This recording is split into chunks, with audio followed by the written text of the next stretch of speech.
Hi everyone, good evening. कैसे हैं आप सभी? होप सो आप लोग बहुत बहुत बहुत अच्छे होंगे। सो फ्रेंड्स, मैं कविता आप सभी का वेलकम करती हूँ अपनी एक और नए वीडियो में। सो फ्रेंड्स, आज का वीडियो काफ़ी ज़्यादा खास होने वाला है और आज की वीडियो में मैं आप सभी के साथ शेयर करने वाली हूँ सिलाई की सीरीज़। गाइस, मेरे पास ना काफ़ी सारे कमेंट आते हैं, दीदी आप सिलाई करते हो और मैं भी सिलाई करती हूँ, होम बुटीक चलाती हूँ, बट मेरी ना उतनी अच्छी तरीके से फिनिशिंग नहीं आ रही है। काफ़ी सारे कस्टमर बोलते हैं कि आप में फिटिंग वगैरह अच्छी है बट फिनिशिंग नहीं आ पाती है, तो वो किस तरीके से लाएं? कुछ ऐसे टिप्स, कुछ ऐसे तरीके बताइए जिससे मैं फिनिशिंग ला पाऊँ अपने कपड़ों में। तो गाइस, आज का वीडियो इसी टॉपिक पर होने वाला है। काफ़ी सारे लोग का कमेंट आया था, तो उसी टॉपिक पर मैं वीडियो बनाने वाली हूँ। तो आप लोग लास्ट तक बने रहिएगा, वीडियो काफ़ी ज़्यादा खास होने वाला है। और एक बहन का कमेंट आया था, उसको सबसे पहले मैं पढ़ूंगी, उसके बाद में आगे वीडियो इस टॉपिक पर लेकर आऊँगी, ठीक है। और उससे पहले मैं आपको बता दूँ, अभी रात के बज रहे हैं 9:30 और मैं अभी ना घर के काम कर रही थी। एक्चुअली आप सभी को पता नहीं पता है, बताया है कि नहीं बताया है, अभी मैं 2 दिन पहले गई थी अपने मायके। तो अभी ना जस्ट आज मैं 5 बजे अभी पहुंची थी। 5 बजे पहुंचने के बाद थोड़ा सा थक गई थी, क्योंकि आप सभी को पता है काफ़ी दूर है यहाँ से, मतलब 35-40 किलोमीटर है मेरा मायका। तो वहाँ से आते आते ना थक जाते हैं थोड़ा सा बैठे बैठे। तो फिर आने के बाद थोड़ा सा लेट गए और सो गए थे। सोने के बाद फिर जस्ट उठे, उसके बाद मैंने कहा पहले अपने घर का काम ख़त्म कर लेते हैं, उसके बाद बुटीक का काम करेंगे, क्योंकि बुटीक का काम भी ज़रूरी था जितना हमारे घर का काम ज़रूरी है। तो फिर सबसे पहले मैंने अपने घर का मतलब काम ख़त्म किया। और ज़्यादातर मेरे यहाँ शाम को ना दाल चावल रोटी ही बनता है, तो वही मैंने बनाया। और बनाने के बाद फिर किचन को क्लीन किया, क्योंकि लगे हाथ अगर हम किचन क्लीनिंग कर लेते हैं ना, तो वो भी बहुत बड़ा काम होता है, वो भी ख़त्म हो जाता है। फिर खाए पिए बर्तन रहते हैं, तो वो मैं लास्ट में उनको धुल लेती हूँ, ठीक है।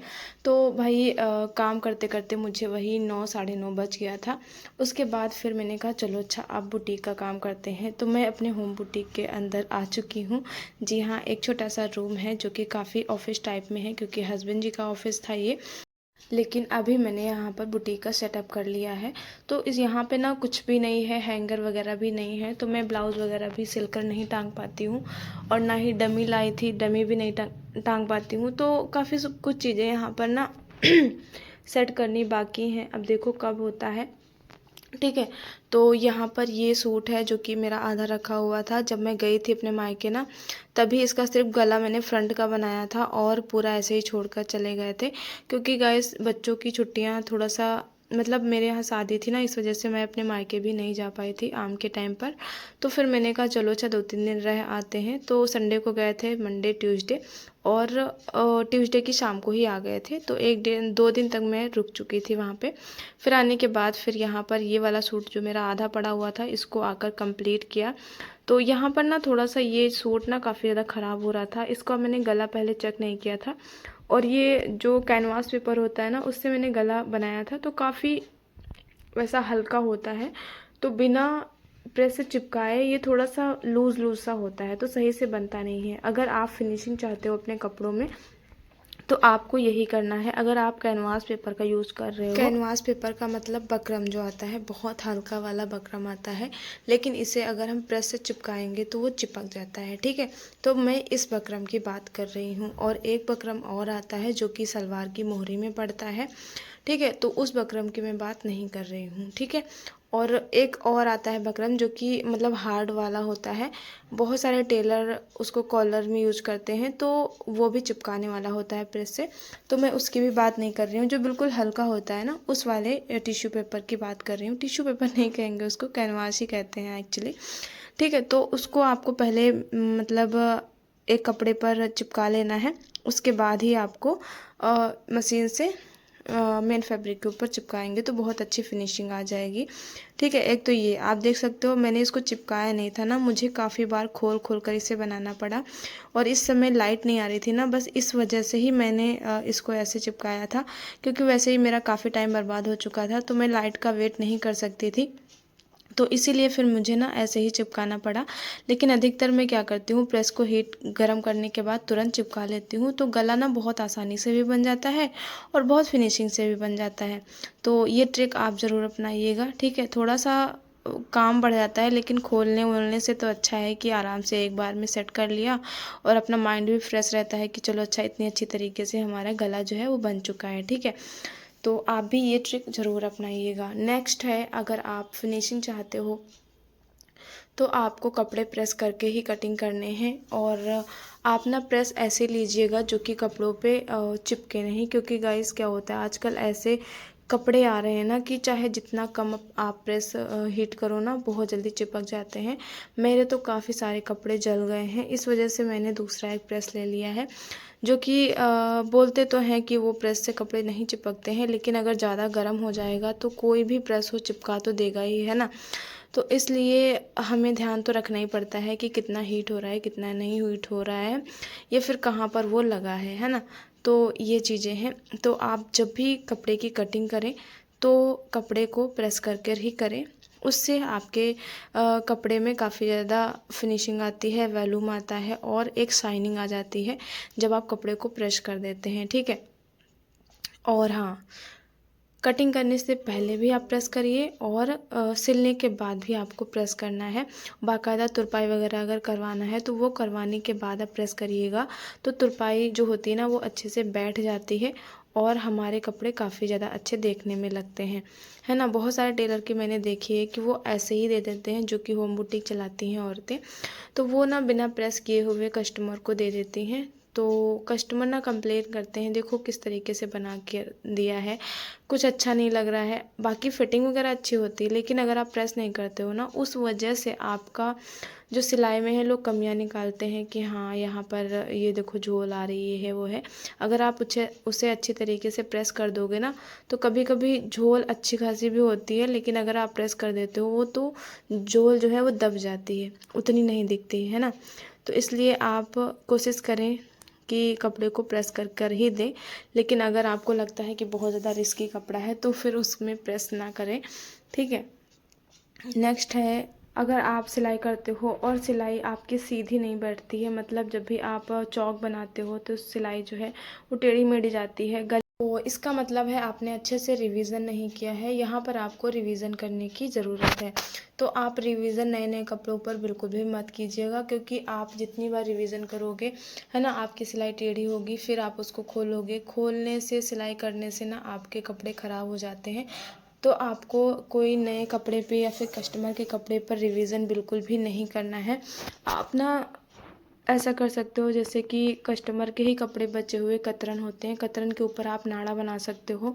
ठीक है, नाड़ा पर आप सिलाई चलाइए, बिल्कुल बारीकी से सिलाई चलाइए और स्पीड में चलाइए। उससे क्या रहेगी, आपके ना थोड़ा सा प्रैक्टिस हो जाएगी। एक तो स्पीड से आप सिलाई भी चलाना सीख जाओगे, है ना, दूसरा आप सीधी सिलाई चलाना सीख जाओगे। और अगर आप नए नए हो, आप अभी काम स्टार्ट नहीं करे हो और करना चाहते हो, लेकिन आप चाहते हो फिनिशिंग अच्छे से आ जाए या फिर आपको सीधी सिलाई चलाना आ जाए, तो आप ना कस्टमर के काम करने से पहले, अपना बुटीक ओपन करने से पहले, अपना होम बुटीक ओपन करने से पहले, अगर आपके आसपास में कोई टेलर हो तो उनके यहाँ से आप ना सलवार सिलने का काम ले सकते हो। जैसे कि सलवार में सीधी सीधी सिलाई होती है सिलने के लिए, तो उसमें क्या रहेगा, आपकी धीरे धीरे प्रैक्टिस भी हो जाएगी, और दूसरा आप ना उसमें सीधी सिलाई चलाना भी सीख जाओगे। और भी जैसे कि रेडीमेड काम आते हैं, दुपट्टे में लेस लगाना, तो मेरे साइड पर तो ये भी काम होता है, दुपट्टे में लेस लगाना, रुमाल में किनारे गोटा लगाना, तो ये सब काम थोक में लोग करते हैं। तो ये काम भी आप शुरुआत में ले सकते हो, 1 महीने 2 महीने करिए, उससे ना आपकी रिवीजन अच्छे से हो जाएगी, सिलाई बिल्कुल स्ट्रेट करना आ जाएगा आपको। ये काम कर सकते हो आप। दूसरा ये है कि अगर आप होम बुटीक चलाते हो, ठीक है, कस्टमर की कंप्लेन आती है कि आपके काम में फिनिशिंग नहीं है, तो आप सबसे इम्पॉर्टेंट चीज़ ये करिए, अगर आप होम बुटीक चलाते हो तो आपके पास धागे का डिब्बा तो होना ही चाहिए। आप ना थोड़े से पैसे इकट्ठा करिए, 200-250 रुपये, 300 रुपये, 300 रुपये का डिब्बा अच्छा वाला मिल जाएगा धागे का, तो आप ना ये धागे का डिब्बा लेकर रख सकते हो। ठीक है, और वर्धमान का सबसे बेस्ट होता है धागा, या फिर एक 444 करके आता है धागा, वो भी बहुत अच्छा होता है। तो वो धागा आप लेकर रखिए, वो जल्दी टूटता नहीं है, ठीक है। तो उस धागे का यूज़ करेंगे। तो बहुत सारे लोग बोलेंगे कि इतना महंगा धागा लगाने से क्या फ़ायदा है। देखिए बहुत सारे फ़ायदे हैं। अगर आप लोकल कंपनी का यूज़ करते हो धागा तो बार बार वो टूटता है। टूटने से ना, अगर मान लिया आप चाक बना रहे हो, चाक बनाने में अगर आपका धागा बार बार टूट रहा है तो जहाँ से धागा टूटता है वहाँ पर मतलब उसका धागे का निशान छोड़ जाता है, मतलब टूट जाता है, तो वो रेशा निकल आता है। फिर दूसरा आप वहाँ से लगाते हो, फिर उसकी लाइन जो है तिरछी हो जाती है। तो ना वहाँ पर जब टुकड़े टुकड़े में धागा निकलने लगता है तो उससे फिनिशिंग नहीं आती है, काफ़ी ज़्यादा भद्दा लगता है देखने में। तो आप अच्छे और मतलब अच्छी क्वालिटी का धागा ही यूज़ करें। दूसरा, आप मशीन में अच्छे से ऑयल करते रहिए ताकि आपकी मशीन अच्छे से रिपेयर होती रहे, और जो भी आप में मतलब बहुत ज़्यादा हार्ड चलती है मशीन तो वो अच्छी चलने लगे, स्मूथ चलने लगे। दूसरा है, आप जब भी आप सिलाई करने बैठें तो अपनी मशीन को साफ़ ज़रूर करें कपड़े से, क्योंकि गाइस क्या होता है कि अगर हम रात भर या फिर 2-3 दिन के लिए नहीं सिलते हैं ना तो वहाँ पर मिट्टी भी जमा हो जाती है, और अगर आप ऑयलिंग करके रखते हो तो ऑयल जो है ना पुर्जों से बाहर भी आ जाता है, तो फिर वो आपके कस्टमर के कपड़े पर लग सकता है, ठीक है। तो जब भी सिलाई करें तो अपनी मशीन को क्लीन करके ही सफाई करें। दूसरा, बहुत सारे लोग की आदत होती है कि कपड़े कटिंग करने के बाद वो जस्ट मशीन के ऊपर रख देते हैं कपड़े कटिंग किए हुए। तो ये गलती आपको बिल्कुल भी नहीं करनी है, क्योंकि फ्रेंड्स हम जब भी मशीन में तेल डालते हैं तो तेल ना हमारे पुर्जों से बाहर छनता रहता है, और कहीं ना कहीं अगर आपका कपड़ा आपकी निडल के पास आ गया, मशीन के बिल्कुल पास में आ गया, तो वहाँ का उसमें तेल लग सकता है, और तेल लगा हुआ कपड़ा इतनी जल्दी छूटता नहीं है तेल, है ना। तो इसलिए आप ना ये सतर्कता ज़रूर अपनाएं अगर आप अपने कपड़ों में फिनिशिंग चाहते हैं। अगर तेल का धब्बा भी लग गया ना तो भी आपके कपड़ों में उतनी अच्छी फिनिशिंग नहीं दिखती है। तो ये सूट मेरा बनने ही वाला है। आस्तीन में मैं ये जो वर्क है ना इसको मैं लगा रही हूँ ताकि अच्छा थोड़ा सा दिखने लगे। तो आप भी कर सकते हो, ठीक है। आपके कस्टमर काफ़ी अच्छे अट्रैक्ट होंगे, है ना।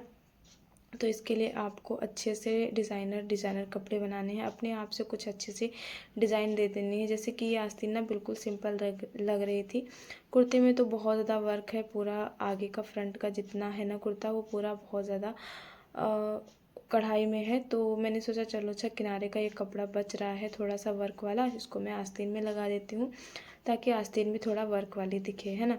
तो इस तरीके से आप भी कर सकते हो। तो ये कुर्ते में काफ़ी सारे स्टोन थे तो मुझे ना बहुत बचा बचा कर सिलाई करनी पड़ रही है, क्योंकि ज़रा सा अगर आपका ये सुई के नीचे आ गया ना स्टोन तो सुई हमारी टूट सकती है। तो इसलिए आप देख सकते हो थोड़ा सा मुंह भी मेरा बन रहा है, तो मैटर मत करिएगा इस चीज़ को, ठीक है। एक कमेंट आया था उसको मैं फटाफट पढ़ लेती हूँ, वरना मेरा जो वीडियो है एंड हो जाएगा, और फिर वीडियो बढ़ाने में ना बहुत ज़्यादा लॉन्ग हो जाता है वीडियो। उसके बाद मैं कंटिन्यू अपने वीडियो पर रहूँगी कि और क्या क्या टिप्स आपको अपनाने चाहिए। तो सिंगल लाइफ इनका चैनल का नाम है, और इन्होंने कमेंट किया है, बहन मैं भी वीडियो बनाती हूँ और सिलाई भी करती हूँ, आपकी वीडियो बहुत अच्छी लगती हैं। तो थैंक यू सिस्टर, आपका बहुत बहुत धन्यवाद। और बहुत अच्छी बात है कि आप सिलाई भी करते हो, वीडियो भी बनाते हो, काफ़ी मेहनत करते हो, और इसी तरीके से आप भी लगातार ना वीडियोस डालते रहिएगा ताकि आपको भी बहुत जल्दी आपका चैनल भी मोनेटाइज हो। पता नहीं आपका चैनल मोनेटाइज हुआ है या नहीं हुआ है, लेकिन अभी मैं जस्ट वीडियो को एडिट करने के बाद मैं आपके चैनल को चेक ज़रूर करूँगी। और जो लोग भी मेरी वीडियो देख रहे हैं तो आप सभी से रिक्वेस्ट है कि आप ना इन्हें ज़रूर सपोर्ट करिए। वीडियो इनको अच्छी लगती हैं तो आप ना इनकी वीडियो पर जाकर इनके चैनल को देखिए, सब्सक्राइब करिए, ठीक है। इसी तरीके से एक दूसरे का सपोर्ट करते रहिए और अपनी लाइफ में आगे बढ़ते रहिए, ठीक है। तो देखिए आज जो लोग वीडियो देखते हैं ना तो उन लोग से मैं यही रिक्वेस्ट करूँगी कि जो लोग भी वीडियो बनाते हैं, है ना, थोड़ा बहुत तो कंट्री